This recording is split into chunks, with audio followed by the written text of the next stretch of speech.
Commander Tejo stood in the bridge of his massive warship, looking at the floating screen that showed a small blue and green planet. It was just another day for the Zephyrian Empire, the most powerful force in the galaxy. They had taken over thousands of worlds, and this looked like it would be easy too. The planet called Earth seemed weak. Their spaceships could barely get off the ground. Most of them still used old rocket fuel instead of the advanced energy systems that real civilizations used.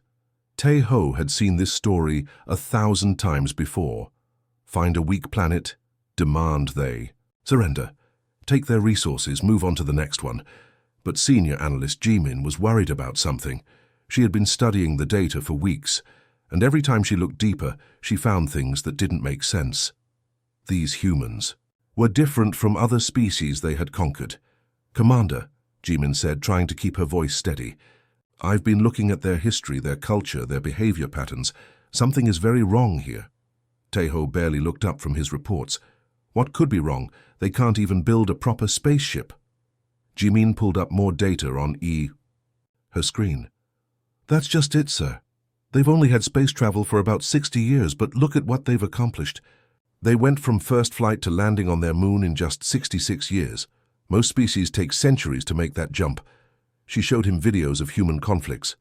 They've been fighting wars for their entire history, not just small fights, but massive wars that cover their whole planet. They've turned everything into weapons. Their entertainment is about war, their sports are about combat, even their children's games are about fighting. Tejo waved his hand like he was shooing away a fly. "So they're violent. Most primitive species are. We'll crush them like we crushed all the others." But Jimin wasn't done. She had found something that made her stomach turn cold.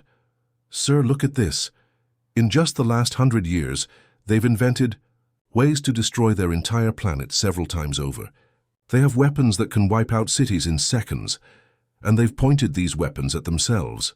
The commander finally looked up. "What do you mean?" "They've had the power to destroy their own world for decades, and they've come close to using it multiple times. But they always pull back at the last second. Sir, what kind of species develops the power to end everything and then has the control not to use it?" Jimin brought up more files. "Their fiction is full of stories about aliens invading their world. They don't just think about it sometimes, they think about it constantly. They have detailed plans for what they would do if someone like us showed up. They call it first contact scenarios." She showed him human movies and books and games. "Look at this. They imagine every possible way an invasion could happen. They think about ground attacks, space battles, biological warfare, technological warfare. They've thought of everything." Tejo was getting annoyed. "So they have active imaginations. That doesn't make them dangerous?" "But sir," Jimin continued, "they don't just imagine these things. They prepare for them. Their military trains for scenarios that shouldn't exist yet. They practice fighting enemies with technology they've never seen. They build weapons designed to fight wars they've never had." She pulled up satellite images of Earth. "Look at their cities. Every major population center has underground bunkers. Not just military bases, but civilian shelters that can hold millions of people. They've been preparing for total war for generations." Jimin's voice got more urgent. "Commander, their space program isn't just about exploration. Half of their satellites are military. They've been watching space for decades, waiting for something to come from out there. They're not afraid of the unknown. They're ready for it." Tejo stood up and walked to the big window that showed the stars. "Analyst, Jimin, we have conquered 3,000 worlds. We have the most powerful fleet in the galaxy. We have weapons that can crack planets and shields that have never been broken. These humans still fight with metal bullets and chemical explosives." "That's what worries me," Jimin said quietly. "Sir, I recommend we mark this system as forbidden territory. Put up warning beacons, tell our ships to stay away. There's something about this place that feels like a trap." The commander turned around with a cold smile. "A trap? For us? We are the Zephyrian Empire. We are the storm that sweeps across the galaxy. These humans will kneel like all the others." Jimin looked down at her data one more time. The patterns were all there. The rapid technological growth, the constant preparation for war, the way they turned everything into weapons, the way they never stopped fighting, even when it would be easier to give up. "Sir, please reconsider. Something about this feels different, but Teho had already made up his mind. Prepare the invasion fleet. 200 ships should be more than enough for one small planet. As the commander walked away, Jimin saved all her research and sent it to the military archives. Maybe someday someone would read her warnings and understand what she had tried to tell them. But by then, it would probably be too late. She looked at the image of Earth one more time. Such a beautiful planet, such a dangerous species. She hoped she was wrong about what was coming next. Admiral Seung-min felt confident as he stood on the bridge of his flagship, watching the stars slowly shift. As his massive fleet moved through space, 200 of the Empire's finest warships were under his command, more than enough firepower to conquer 100 worlds like Earth. The journey from Zephyrian space had taken 6 months, but they were finally approaching the human solar system. This should be easy, he thought. Every invasion followed the same pattern: show up with overwhelming force, demand surrender, and watch the primitives fall to their knees in terror. He had done this dance dozens of times before. Communications officer Hyejin sat at her station, listening to the radio signals coming from Earth. At first, she thought it would be boring work. Most primitive species sent out simple messages about weather or basic communication between their settlements, but the humans were different. Very different. Admiral, Hyejin said, her voice sounding troubled.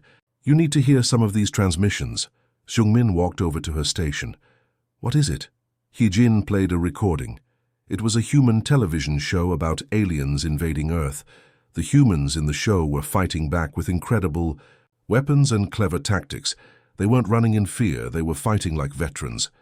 This is just entertainment to them, Hyejin explained. But Admiral, they have thousands of these shows. Movies, books, games, all about fighting alien invasions. They've been thinking about this for decades. Seung-min shrugged. Primitive fantasies. They're probably excited to finally meet real aliens. But Hyejin kept listening, and what she heard made her more worried. The humans weren't just making entertainment about alien invasions, they were making detailed plans.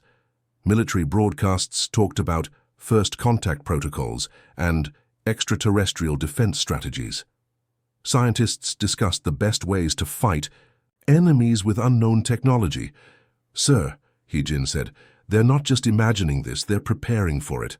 Navigator Do-Yun suddenly looked up from his instruments. Admiral, I'm getting strange readings from the asteroid belt. Seung-min walked over to the navigation station. What kind of readings?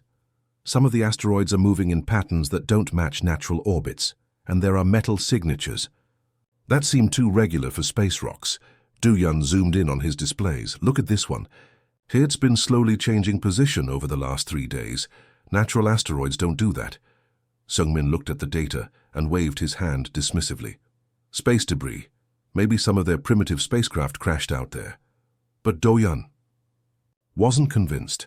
He had been navigating space for 20 years, and he knew the difference between natural objects and artificial ones. These readings looked like something was hiding in the asteroid belt, watching them. Intelligence Officer Su-Jin had been quietly working at her station, analyzing everything she could learn about the humans. Unlike the others, she had been taking the threat seriously from the beginning. What she found was making her very nervous.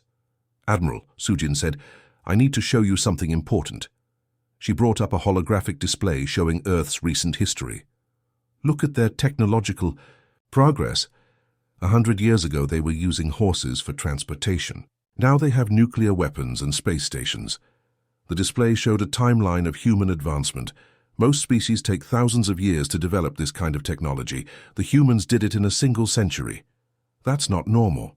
Su-Jin highlighted their military development. They've spent the last 50 years preparing for total war. Not just war against each other, but war against unknown enemies. They've built weapons designed to fight opponents they've never met. She showed satellite images of Earth's surface. Every major city has underground bunkers. Their space program has been launching military satellites for decades. They've been turning their entire planet into a fortress. Seung-min was getting annoyed with all the warnings. Officer Su-Jin, they're still using chemical rockets. Our ships can destroy planets, there's nothing to worry about. But Su-Jin had found something that made her blood run cold. Sir, I've been monitoring their military communications. They know we're coming. What do you mean? They detected our fleet 3 weeks ago. They've been tracking our approach and preparing for our arrival. Sir, they're not surprised by us, they're ready for us. Sujin showed him intercepted human communications. Military bases around Earth were going to high alert. Scientists were sharing data about alien technology. Governments were activating secret defense protocols. They've been expecting this, Sujin said quietly. This isn't first contact for them. This is exactly what they've been preparing for their entire lives. Navigator Do-Yun spoke up again. Admiral, more of those objects in the asteroid belt are moving. I'm counting at least 50 artificial structures hiding among the rocks. Communications Officer Hyejin was monitoring more human transmissions.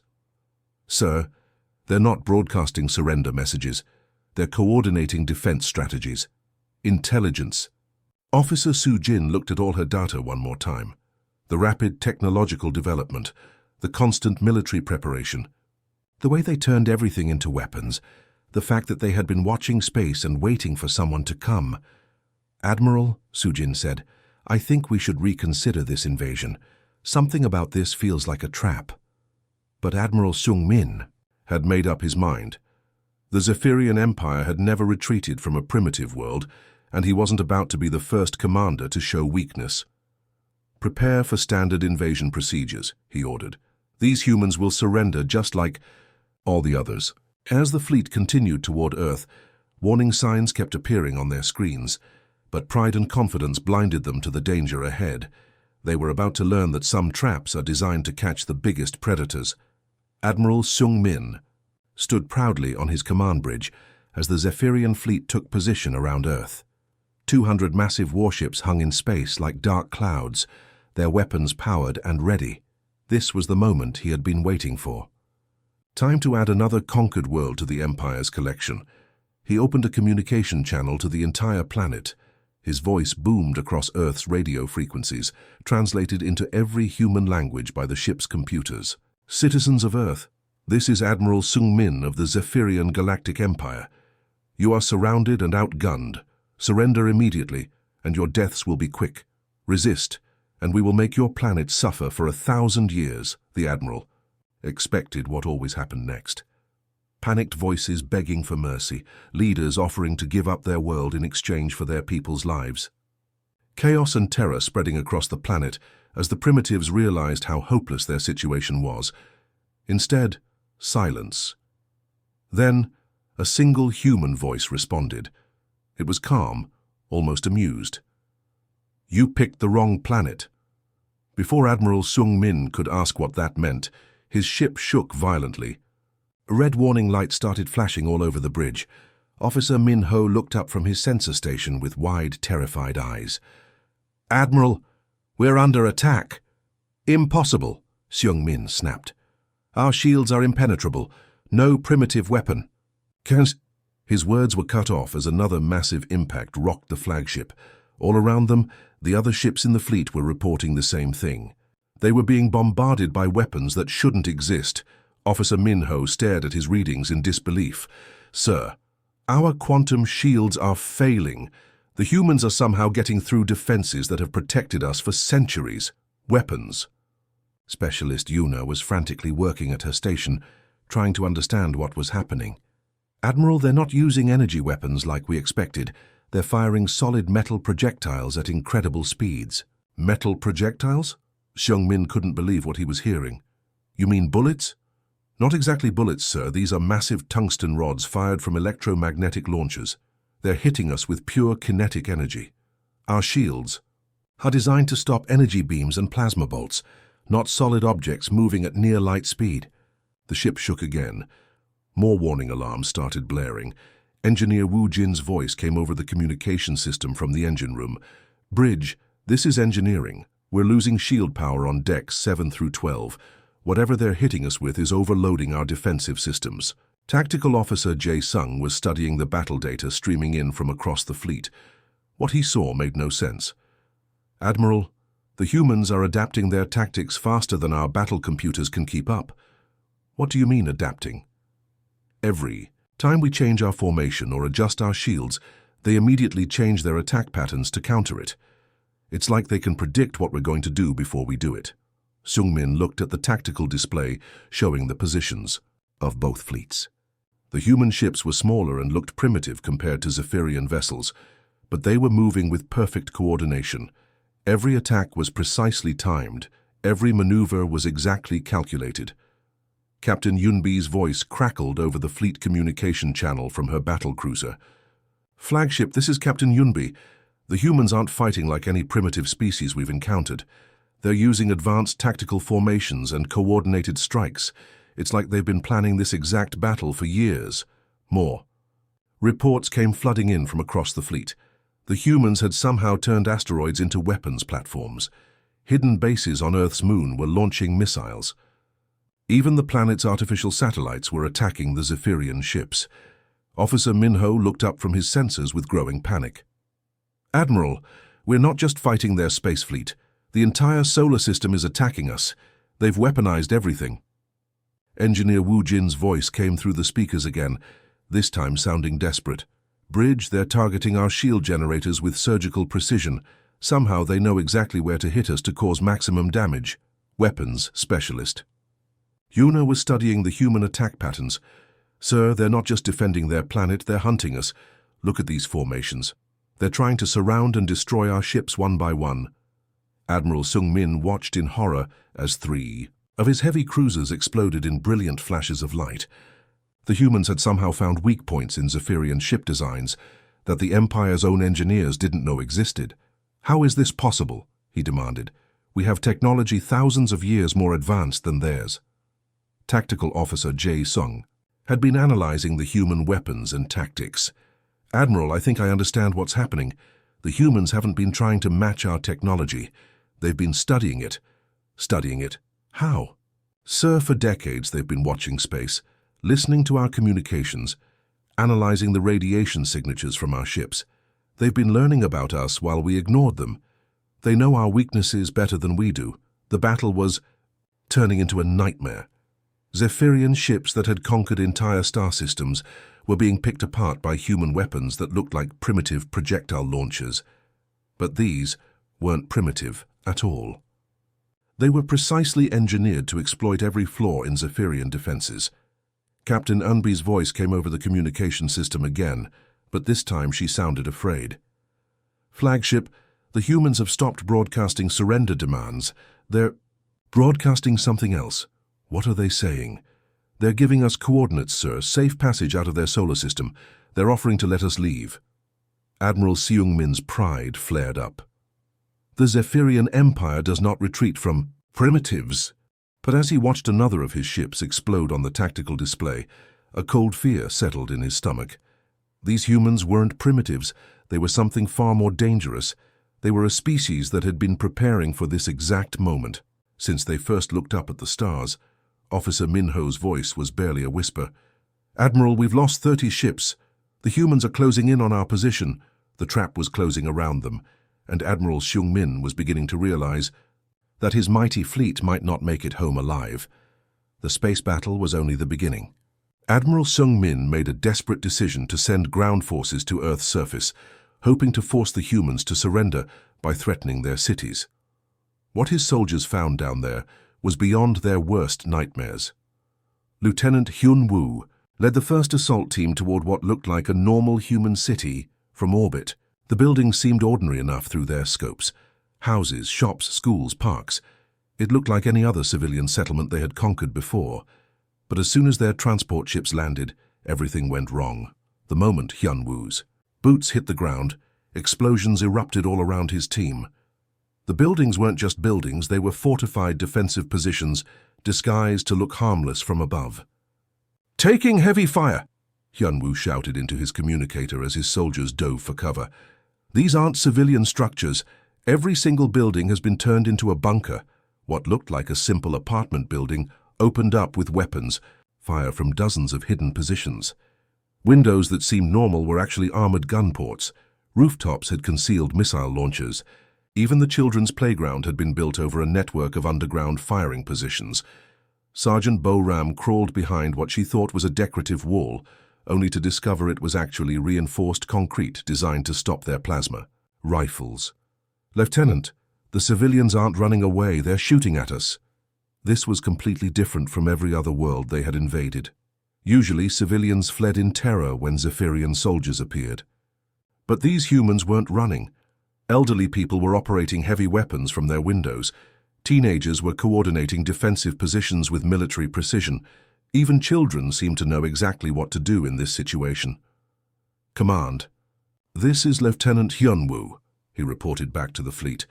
"We're not fighting an army, we're fighting an entire population that's been trained for war." Meanwhile, Captain Ji-hoon's unit had landed on the other side of the continent, hoping to find easier targets. Instead, they discovered something that made their blood run cold. What appeared to be solid ground was actually hollow underneath. "Command, you're not going to believe this." Captain Ji-hoon's voice crackled through the communication system. "The entire continent is built on top of a massive underground network. We're talking about tunnels and bunkers that go down for kilometers." Ji-hoon's team had been trying to advance through what looked like farmland when the ground suddenly opened up beneath them. Hidden elevator platforms rose from underground, carrying human soldiers and weapons.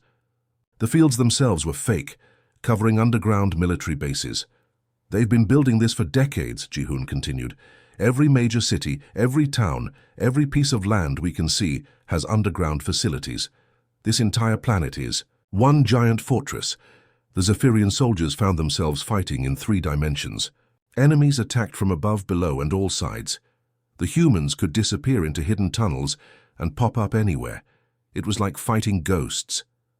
From orbit, Communications Officer So-young was intercepting human military communications, trying to understand how they were coordinating their defenses so effectively. What she discovered was terrifying. "Admiral," So-young reported, "the humans have detailed plans for exactly this scenario. They call them First Contact Protocols.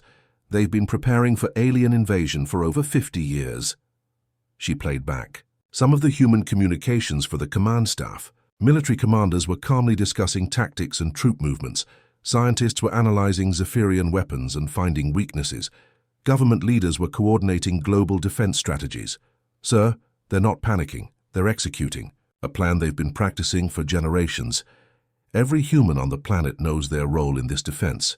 The medical bay on the flagship was filling up with wounded Zephyrian soldiers. Medical Officer Chan Woo had seen combat injuries before, but what he was treating now was completely different. "Admiral, the humans have weaponized their entire ecosystem," Chan Woo reported while treating a soldier who had been attacked by what seemed like ordinary Earth animals. "Their wildlife has been trained to attack our forces. Their plants release toxic gases when disturbed. Even their weather seems to be working against us." One soldier had been injured by what appeared to be harmless birds that turned out to be carrying small explosive devices. Another had been poisoned by plants that looked normal but released deadly chemicals when Zephyrian equipment came near. They've turned their entire planet into a weapon," Chan Woo continued. "Every living thing on this world has been prepared to fight us." Colonel Sung-ho was leading the main assault force, trying to capture what intelligence suggested was an important human military facility. But as his forces advanced, they realized they weren't attacking a base. They were walking deeper into a carefully designed killing field. "Command, this is Colonel Sung-ho." His voice came through the communication system, filled with a mixture of fear and respect. "We're not invading a planet. We're fighting our way through a trap that covers an entire world." Every step his forces took led them into more danger. Roads that looked safe were designed to channel attackers into kill zones. Buildings that seemed abandoned were actually observation posts. Even the weather seemed to change to make conditions worse for the Zephyrian soldiers. "The humans haven't just been preparing to defend their world," Sung-ho continued. "They've been preparing to destroy anyone who tries to take it. Every system on this planet, every piece of technology, every person, every animal, everything has been turned into part of their defense." His soldiers were reporting impossible things. Human civilians who fought like veteran soldiers, children who knew advanced military tactics, elderly people who operated weapon systems with expert precision. "Sir, I don't think these are civilians at all," Sung-ho reported. "I think every human on this planet is a soldier who just happens to have other jobs when they're not fighting." As reports continued to flood in from the surface, Admiral Seung-min began to understand the horrible truth. Earth wasn't a planet with an army defending it. Earth was an army disguised as a planet. Every human, every building, every piece of land had been prepared for this exact moment. The humans hadn't been caught off guard by alien invasion. They had been waiting for it, planning for it, and preparing for it their entire lives. And now the Zephyrian Empire was learning what happened when you attacked a species that had spent generations getting ready for war. Navigator Inho was monitoring the long-range sensors from his station on the flagship when something impossible appeared on his screen. At first he thought it was a malfunction. The readings didn't make sense. Ships were appearing in Zephyrian space far from Earth, moving with purpose toward their home worlds. "Admiral," Inho called out, his voice shaking. "I'm detecting unknown vessels throughout our territory. They're not ours and they're not from any species we know." Admiral Seung-min rushed over to the navigation station. The tactical display showed red dots appearing across the galaxy in systems that should have been safe. Zephyrian colonies, military bases, even their homeworld were showing signs of approaching fleets. "For that's impossible," Seung-min said. "Our entire invasion fleet is here at Earth. Who could be attacking our territory?" Intelligence Officer A-Rin was frantically working at her communication station, trying to decode the transmissions coming from across Zephyrian space. As the data came through, her face turned white with horror. "Admiral," she whispered, "those are human ships. The transmissions are in human languages. While we've been focused on this battle, they've been sending fleets to attack our entire empire." The command bridge fell silent, except for the sound of alarms and weapon fire from the ongoing battle. Every officer stared at the tactical display, watching as red dots representing human forces moved towards Zephyrian worlds across the galaxy. "How is that possible?" Seung-min demanded. "They're primitives, they can barely leave their own atmosphere." But even as he said it, the Admiral knew he was wrong. Everything about this invasion had been wrong from the beginning. The humans had been ready for them. They had been waiting for them. And now it was becoming clear that Earth wasn't just defending itself. It was launching its own attack. Back on Earth's surface, Sergeant Kyung-soo was fighting in what had once been a human city when the ground began to shake. Massive sections of what looked like ordinary streets started to move, splitting apart, to reveal huge platforms underneath. "What the hell is that?" one of his soldiers shouted. Kyung-soo watched in amazement as enormous launch facilities rose from hidden positions all across the planet. These weren't the primitive rocket launch pads they had seen in their intelligence reports. These were massive advanced space platforms that had been concealed beneath fake cities and farmland. "Command, this is Sergeant Kyung-soo," he reported over his communicator. "The humans have been launching ships during our entire attack. They used our invasion as cover for their own space operations." As he watched, hundreds of sleek human vessels rose from the hidden launch platforms and accelerated into space. These ships looked nothing like the primitive craft the Zephyrians had expected to face. They were advanced, fast, and heavily armed. "They've been building a secret fleet," Kyung-soo continued. "While we were watching their obvious space program, they were secretly constructing warships underground." The horrible truth was becoming clear to everyone in the Zephyrian fleet. This had never been just a defensive battle. The humans had been preparing for an offensive war. Admiral Seung-min's communicator crackled with incoming transmissions from across the galaxy. The news was all bad. Commander Young-ho's voice came through from Zephyria Prime, their capital world. "Admiral, we're under attack. Human ships appeared out of nowhere and are bombarding our planetary defenses. How did they get past our security?" "Networks?" Another transmission came from Captain Myran at the Border Worlds. "Flagship, this is Captain Myran. We're surrounded by human vessels. They knew exactly where to find us and how to attack our weaknesses. It's like they've been studying us for years." More reports flooded in from across Zephyrian space. Human fleets were attacking military bases, colonial worlds, and trading stations. They weren't just random attacks either. Every strike was precisely planned to cause maximum damage to the Empire's ability to fight back. Then, a transmission came through that made everyone on the bridge freeze in terror. It was from Senior Analyst Jimin, the same officer who had tried to warn them about Earth months ago. Her voice was calm, but her words were devastating. To all surviving Zephyrian forces, this is Analyst G-Min. I'm transmitting from a human research facility where I've been studying their true capabilities. I need you to understand what has really happened here. G-Min's voice continued through the static. Earth was never their home world. It was their forward operating base.